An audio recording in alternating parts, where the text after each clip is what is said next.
So hello dear students, in this video we shall discuss two very important compounds in the transition element chemistry.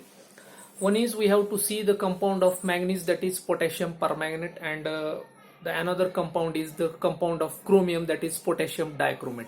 Both compounds are widely used in the chemistry as a different agents. These are used as oxidizing agents. These react with different types of metals. These react with different types of non-metals. So every type of reaction they does. आणि त्याच्यामुळे हे दोन compound आपल्याला अतिशय महत्त्वाचे आहेत. त्यांचे structure, these two compounds are very important regarding the competitive exam section. So just we shall discuss one. Potassium dichromate. The formula of the potassium dichromate is K2Cr2O7. And in this potassium dichromate formula, just how to prepare, just potassium dichromate is prepared or manufactured from a very important road that ore is chromite ore, or it is also called chrome iron, or it is also called iron chromate. कुठल्याही नावाने तुम्ही ओळखू शकता. chromite ore, the composition of the chromite ore is FeOCr2O3 or chrome iron म्हणा किंवा iron chromate म्हणा, तीनही नावाने तुम्ही याला ओळखू शकता. आता काय करायचंय, इन द फर्स्ट स्टेप मध्ये काय करायचं, we have to do the concentration of ore. आता कॉन्सन्ट्रेशन कशाला म्हणायचं, just take the ore, it is present in the rock form, थोडंसं हार्ड असतं. Just we have to finally divide that one, त्याला असं बारीक पावडर करायचंय. And after that finally dividing the ओरला पूर्ण फाइनली डिवाइड केल्यानंतर, बारीक केल्यानंतर पावडर फॉर्म मध्ये that powdered ore is concentrated. आता कॉन्सन्ट्रेटेड करणे म्हणजे काय करणे, कॉन्सन्ट्रेशन करणे म्हणजे removal of earthy sandy impurities. Generally काय वॉटर सॉल्युबल इम्प्युरिटी त्याच्यात बरेच असतात, मातीचे कण वगैरे असतात. So that total ore is passed into the hydraulic classifier. कशातून पाठवायचं आपल्याला, ते हायड्रॉलिक क्लासिफायर मधून पाठवायचे. हायड्रॉलिक क्लासिफायर मधून गेल्यानंतर वॉटरचा फ्लो त्याच्यावर टाकायचा आहे. वॉटरचा फ्लो ज्यावेळेस त्या ओरच्या ढिगावरती टाकला जाईल, त्याच्यातले जे काही अर्धी इम्प्युरिटीज आहेत, मातीचे जे कण आहेत, पाण्याबरोबर ते मातीचे कण काय जातील, धुवून जातील. आणि जे जड क्रोमाइट ओर आहे, ते जड chromite ore, the heavier particles of the chromite ore settles at the bottom.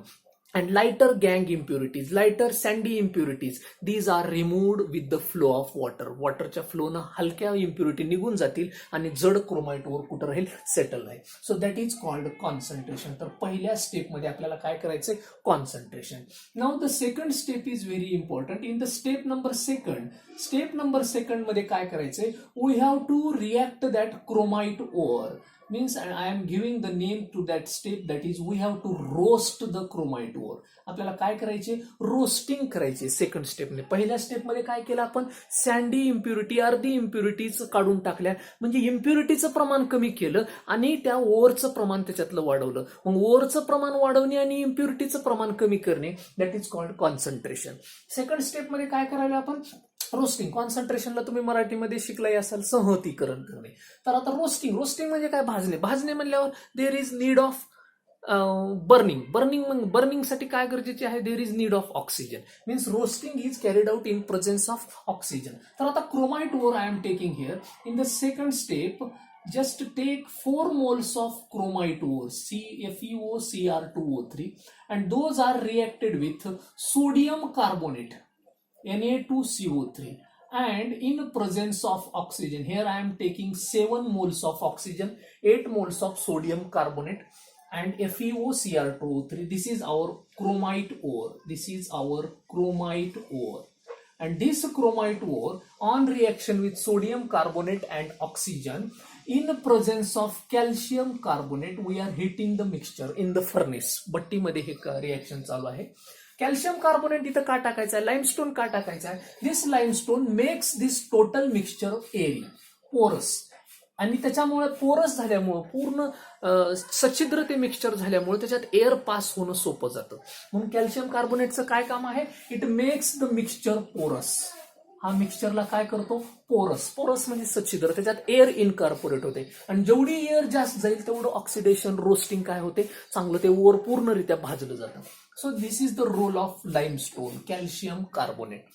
Now what is happening? We are getting 2Fe2O3, iron oxide, plus 8 moles of Na2CrO4 sodium chromate plus 8 moles of CO2. 8 moles of CO2. So this is our main compound, sodium chromate. Conversion of chromite ore into sodium chromate. This is our main compound. This sodium chromate in the second step is formed. That sodium chromate in the step number third. Step third. What it does? This sodium chromate here in the third step I am taking 2 moles of those 8 moles. Na2CrO4. Remember guys. In the third step we have to convert sodium chromate into sodium dichromate. Sodium dichromate. You can give the name to this step.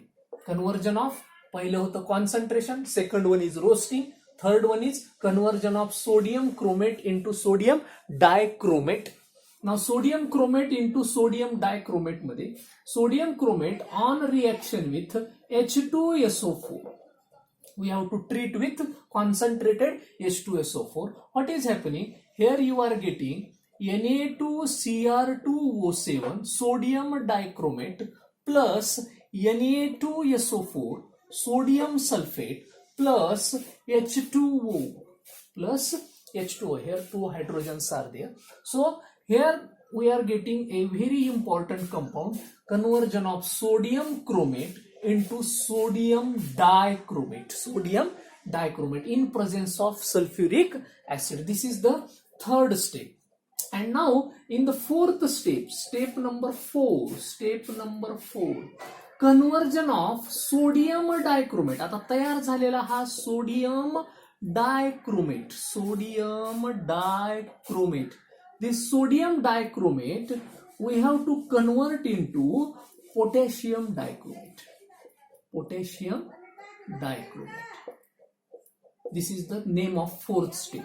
आणि आपल्याला तयार तोच करायचा आहे, potassium dichromate K2Cr2O7. This is orange coloured crystalline substance. तर आता sodium dichromate Na2Cr2O7, this sodium dichromate on reaction with KCl. Why I am using here KCl? Because KCl is a strong reagent and this replace sodium by potassium. हा strong reagent असल्यामुळे हा strong salt आहे आणि हा strong salt ह्याच्यातला potassium sodium पेक्षा जास्त reactive आहे. Potassium sodium पेक्षा काय आहे? जास्त रिएक्टिव्ह आहे. This potassium replace the sodium and therefore 2 Na are replaced and the place is given to 2K. म्हणून 2 Na निघून जातात आणि त्याच्या जागी 2K. K2Cr2O7 plus 2 Na 2 Cl कडे जातात, formation of 2 NaCl. So this is our product, potassium dichromate. The crystals of potassium dichromate are orange red crystals. कसे crystals आहेत? Orange red crystal. So this is the 4-step preparation. Step number first, concentration, removal of impurities. Second step, the roasting, heating in presence of oxygen, and for porosity we are providing here limestone, calcium carbonate, chromite ओरचं रूपांतर sodium chromate. Second step मध्ये sodium क्रोमेटचं रूपांतर sodium dichromate, and in the fourth step sodium क्रोमेटचं रूपांतर potassium dichromate मध्ये. So this is a very important preparation method for the preparation of potassium dichromate. Now this potassium dichromate, now what chemical properties they show? कोणत्या chemical properties? आपल्याला खूप chemical properties बघायच्यात. In our state board textbook only 2 chemical properties are given, but if we consider the NCERT books, they have given so many chemical properties, and those chemical properties are important for competitive.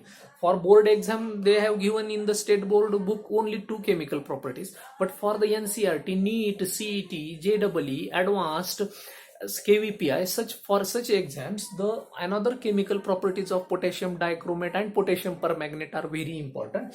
So according to the NCERT book, I am giving here some different chemical properties of potassium dichromate. So here the first chemical property is interconvertible property. आता interconvertible property मध्ये आपल्याला इथं काय बघायचंय? Here just look at this. This is the sodium chromate and here it is converted into sodium dichromate. Means ह्या sodium chromate मधला जर तुम्ही आयॉन जर बघितला, सोडियम क्रोमेट मधला आयॉन आहे CrO4 2-, कारण हा कसा ब्रेक होईल बघा, Na2CrO4 याची जर मी ब्रेकिंग केली, here I will get Na plus and CrO4 2-, मग 2- म्हणजे 2 Na म्हणून 2 प्लस, आणि त्याला सॅटिस्फाय करण्यासाठी CrO4 2-. This is the dichromate ion, sorry, this is the chromate ion, this is the chromate ion, sodium क्रोमेटचा क्रोमेट आहे. And this chromate is converted into dichromate. Dichromate मध्ये कोण आहे आता, K2Cr2O7 घ्या किंवा Na2Cr2O7 घ्या, हा आहे तुमचा chromate ion, this is chromate ion. And if we go for dichromate, K2Cr2O7 किंवा Na2Cr2O7 कुठलाही घ्या, याची जर ब्रेकिंग केली तुम्ही 2K plus plus Cr2O7 2-. This is chromate, this is dichromate. Chromate ion and this is a dichromate ion. And these two conversions, chromate into dichromate and dichromate into chromate, this reaction is reversible. आणि आपल्याला हीच reaction इथं बघायची. This is very important for competitive exam. Now CrO4 2-, when this CrO4 2-, it is mixed into the acid medium. मी कशात टाकले बघा, इथं सुद्धा क्रोमेट कशाबरोबर मिक्स केले, acid. Acid here, acid is H2SO4 not HCl, because HCl itself get oxidized by such oxidizing agent. K2Cr2O7 ची जर रिएक्शन तुम्ही HCl बरोबर केला तर तो HCl लाच ऑक्सिडाइज करतो. त्याच्यामुळे HCl is not used here. Here acid medium means H plus means H2SO4 चा H आहे, नॉट HCl चा H. तर लक्षात ठेवा, this chromate ion is converted into dichromate ion. Chromate ion is converted into dichromate. इथं आता मी balance करणार नाही, फक्त लक्षात ठेवा chromate you can take here 2 for the conversion of chromate into dichromate. And when this dichromate ion is mixed into basic medium. आता बघा, reversible reaction मध्ये मी काय करायला, ह्याच्यात बेस मिसळेल, हा बेस ह्याच्यात ऍड करायला. Base, when I add base it get converted into chromate. When I add acid, it get converted into dichromate. क्रोमेटचं रूपांतर डायक्रोमेट मध्ये कुठल्या मीडियम मध्ये व्हायला, ऍसिड. याचा अर्थ ऍसिड याच्यात टाकल्या टाकल्या डायक्रोमेट बनायलाय. याचा अर्थ डायक्रोमेट आयॉन, हा जो डायक्रोमेट आयॉन आहे, this dichromate ion is stable in acidic medium. लक्षात ठेवा, फार महत्वाचं, stable in acidic medium. Acidic medium मध्ये स्टेबल कोणता आयॉन आहे, कारण ऍसिड टाकल्या टाकल्या हा डायक्रोमेट बनायला. याचा अर्थ ऍसिड मीडियम ह्या क्रोमेटचं रूपांतर कशात करायला, dichromate. Means dichromate ion is stable in acid medium, म्हणून ऍसिड टाकल्या टाकल्या तो डायक्रोमेट बनायला. Means dichromate ion is stable in acidic medium. And if I add base, जर बेस ऍड केला तर तो काय बनायला, डायक्रोमेट आयॉन कशात रूपांतर व्हायला, क्रोमेट आयॉन मध्ये व्हायला. Means chromate ion is stable in basic medium, कारण बेस ऍड करायला. OH- म्हणजे बेस, H प्लस म्हणजे acid. Stable in basic medium, stable in basic medium. म्हणजे if I go on adding acid into the chromate ion, chromate ion मध्ये जर मी ऍसिडचं concentration वाढवलं चालू, according to Le Chatelier's principle. Le Chatelier's principle काय सांगतं, if we increase the concentration of reactant, ह्या रिएक्टंटचं कॉन्सन्ट्रेशन मी वाढवत गेलो, H प्लस ह्याच्यात ऍडिंग करत गेलो, खूप H प्लस ऍड करत गेलो, की ली चॅटेलियर्स काय म्हणतो, according to Le Chatelier's principle, if we go on increasing the concentration of reactant, the equilibrium shifts to product. काय म्हणतो ली चॅटेलियर्स, तुम्ही जर रिएक्टंटचं कॉन्सन्ट्रेशन वाढवत गेला तर इक्विलिब्रियम हा कुणाकडे झुकतो, प्रोडक्टकडे. म्हणजे मी H प्लसचं जर वाढवत गेलो तर हा CrO4 2- पटकन कशात रूपांतरित व्हायला, प्रोडक्टमध्ये रूपांतर व्हायला.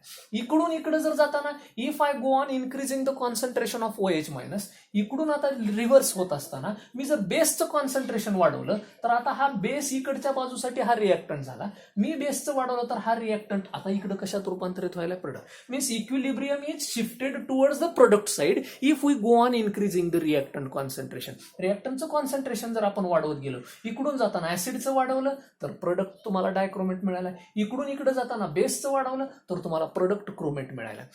आता ह्याच्यामध्ये आपल्याला इथं काय डिस्कस करायचं, दिस इज द इंटरकन्व्हर्जन. सतत ह्याचं इंटरकन्व्हर्जन चालू असतं.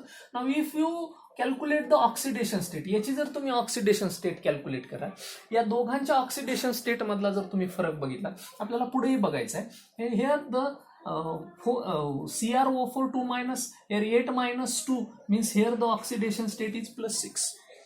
Here also the oxidation state is +6. दोघांच्या ऑक्सिडेशन स्टेट काय आहे? सेम आहे.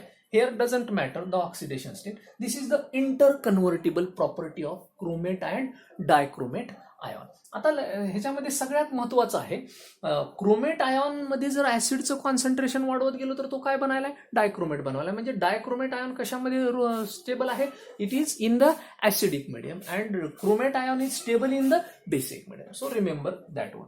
Now next is the reaction of H2SO4 at the reaction of potassium dichromate. आता आपण केमिकल प्रॉपर्टी बघायला, त्यातली पहिली बघितली इंटरकन्व्हर्टिबल प्रॉपर्टी ऑफ पोटॅशियम डायक्रोमेट, आणि दुसरी बघायला आता कोणती? Reaction of potassium dichromate with H2SO4. Now H2SO4 is reacting with potassium dichromate in 2 different condition. In the cold condition, potassium dichromate K2Cr2O7 reacts with concentrated H2SO4 in the cold condition means 0 to 5 degrees Celsius. किती degree सेल्सियसला? 0 to 5 degree सेल्सियसला we are getting here chromium trioxide. See this is और chromic anhydride, याचं नाव आहे chromium trioxide म्हणा किंवा chromic anhydride.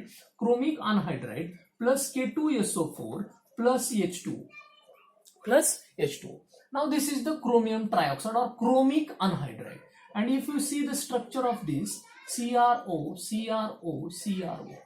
This is the structure of chromic anhydride. Now, and this is the concentrated H2SO4 in cold condition. The K2Cr2O7 reacting with H2SO4. We are dealing with H2SO4. H2SO4 काय करायला? It is acting as dehydrating agent. Dehydrating agent म्हणजे याच्यातलं काय काढून टाकायला? तो water काढत. See at the end of the product we are getting water, means H2SO4 here acting as dehydrating agent. If same reaction is carried out in the hot condition, म्हणजे आता मी कसलं घ्यायलोय? Hot concentrated H2SO4. आधी काय घेतले मी? Cold concentrated H2SO4 घेतले. Now in the hot concentrated H2SO4 K2Cr2O7 on reaction with H2SO4, same reaction is there, but just here we are heating, means this is the hot concentrated H2SO4. Now I am getting here, see, K2SO4 plus H2O, हे दोन तर common मिळाले, plus Cr2SO4 taken thrice. Cr2SO4 taken thrice plus oxygen is removed. The one gas is oxygen is removed. आता इथं लक्षात घ्या, when H2SO4 इथं जर तुम्ही बघितला, the oxidation state is +6. इथली सुद्धा ऑक्सिडेशन स्टेट किती आहे? +6. In the both cases the oxidation state is same. दोघांमध्येही ऑक्सिडेशन स्टेट काय आहे? सेम आहे. मग आता नेमकं इथं फरक काय आहे? तर फरक एवढा आहे की as they have both oxidation state same, they are not withdrawing oxygen from each other. दोघांची ही ऑक्सिडेशन स्टेट सेम असल्यामुळे ही एकमेकाचं ऑक्सिजन काढून घेत नाहीत. They are not oxidizing each other. ते एकमेकाला, कारण बोथ हॅव सेम पॉवर. दोघांची पॉवर काय आहे? शक्ती सेम आहे. Both have the ability to lose 6 electron. दोघही 6 द्यायले, त्याच्यामुळे दोघही सेम पॉवरचे आहेत. मग इथं काय करायला? Both are drawing oxygen. ते फक्त काय करायचं? त्यातला ऑक्सिजन बाहेर. आता इथं आपल्याला सगळ्यात महत्वाचं काय बघायचंय? Here the chromium has +6 oxidation state. एका क्रोमियमची ऑक्सिडेशन स्टेट इथं किती यायली? +6 यायली. तर या कंपाऊंड मध्ये बघा, here we are getting the oxidation state of chromium +3. इथं आपल्याला ऑक्सिडेशन स्टेट किती मिळाले? +3. आता +3 जर तुम्ही इथं बघितलात, कारण सल्फेट किती आहे? 3. एका सल्फेटवर -2, 3 सल्फेटवर -6, मग 2 क्रोमियमसाठी जर -6 आहे तर एका क्रोमियमसाठी किती येईल? +3, कारण -6 पलीकडे जाऊन +6 भागिले 2, तर +6 divided by 2 is equal to +3. आणि इथं K2Cr2O7 ची जर तुम्ही ऑक्सिडेशन स्टेट काढली, K2 म्हणजे 2 × 1, एका केवर प्लस असतो, प्लस क्रोमियमची काढायची, 2 क्रोमियम आहेत म्हणून 2x प्लस 7 ऑक्सिजन, एका ऑक्सिजनवर -2 is equal to 0. 2x -40 plus 2 -12 means 2x -12 is equal to 0. x is equal to 12/2 is equal to +6. एका क्रोमियमवरची किती ऑक्सिडेशन स्टेट येईल? +6. तर एका क्रोमियमवर +6 आहे, तर ह्या +6चं रूपांतर कितीमध्ये व्हायलंय +3 मध्ये. +6चं रूपांतर कितीमध्ये व्हायलंय +3 मध्ये. मीन्स एका क्रोमियमसाठी +6 आहे, इथं एका क्रोमियमसाठी किती आहे +3 आहे. Means hair for 2 chromium +12. पण चेंज कितीचा झाला ऑक्सिडेशन स्टेटमध्ये, एका क्रोमियमसाठी +6चं रूपांतर +3 मध्ये, दुसऱ्या क्रोमियमसाठी +6चं रूपांतर +3 मध्ये. म्हणजे कितीचा डिफरन्स यायला, एका क्रोमियमसाठी +3चा आणि दुसऱ्या क्रोमियमसाठी सुद्धा कितीचा +3चा. Means total difference is of +6. कितीचा डिफरन्स यायला +3चा +6चा.